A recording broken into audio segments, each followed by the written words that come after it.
Hello and welcome to ModKit Mayhem. This week we're going to change it up a little bit and actually build something that's more of a tool than an actual kit.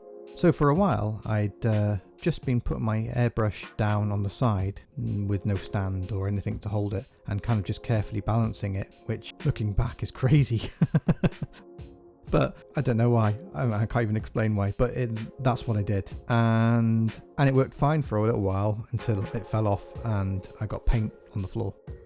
So the problem had to be solved, and I saw a photo of a stand that had been built by a company, and I thought, well, I could probably build something like that myself with not too much hard work. So I made a first version and it worked fine. Really happy with it. So I thought I'd make a video of it this week and make a Mark II, slightly improved version. And you know, it might be handy for you guys if you need something like this. So you need a piece of wood to start with, just a little chalk, and I had these drawer stops, which were, to be honest, quite a pain in the ass, because every time you pull a drawer out it would actually catch your clothes rather than actually stop in the drawer. So it was on my list of things to do, and I just took them out, and hey ho, that's a good piece of wood to use for the time being. So what you'll need apart from the wood is a coat hanger or a piece of some kind of wire, clamp, and some wire cutters. The clamp, you'll see, helps hold it later, and you can get them, I think I bought 10 for £16 in a bag, so you can get them off eBay. So I'll put a link below for them anyway. And then take your coat hanger, cut the two sections that you need, so either side of the hook. That worked for me. I quite like these ones because they've got a plastic sheath around them, and it just has a little more extra protection than the wire, but you could just do it with the wire anyway, it wouldn't really matter.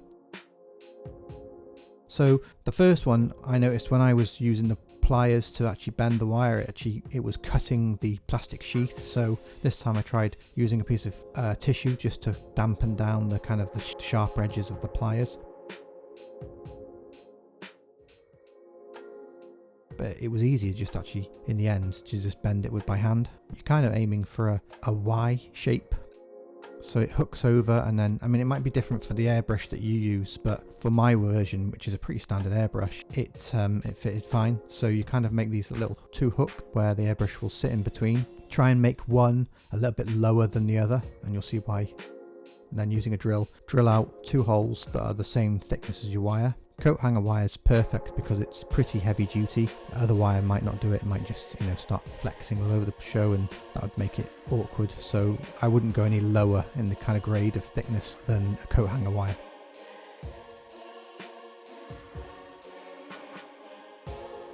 Just drill through. I was trying not to, but in the end I ended up going through. It didn't really matter anyway because I was going to put super glue on.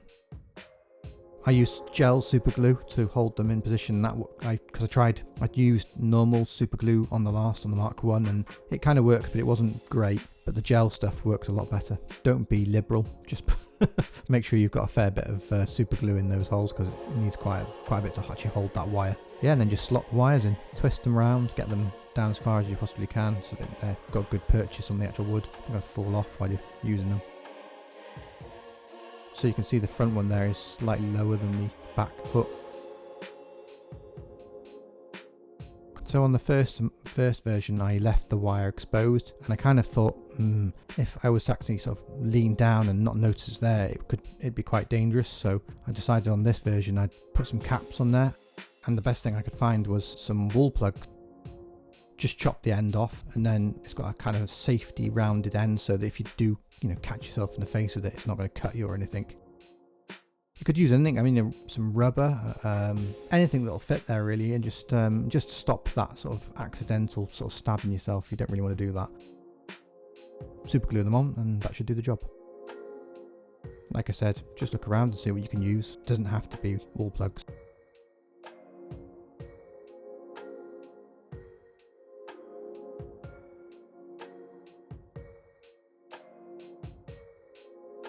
And then clamp it to the side of the spray box. You can see that it holds everything perfectly. You can see why it's leaning down slightly, because it keeps the airbrush at a good angle. You can add paint, mix it up while it's on the stand. That saves, you know, an extra hand, because it's tricky doing it the other way. It's a lot easier for mixing paint. You know, if you need to do ratios, it's just so much easier, and definitely worth doing it if you need one. And then, yeah, if you want, sign it. It's a bit Casey Neistat, but why not? So thanks very much for watching. I hope that helps. Definitely go ahead and build your own and send a picture to me if you've made your own design. I'll be really pleased to see that, because it was quite good fun building it, and it was something different. As I said on the last video, is I want to try and mix a few things up and not just make it about plastic kits, you know, because there's lots of other things in this hobby that will help out, and if I can make them even better, you know, it's all part of the fun. So yeah, let me know if you like this in the comments below. That'd be great. And like and subscribe, that helps out massively. I'll see you next week for another project. Cheers, thanks very much, ta-ra, bye.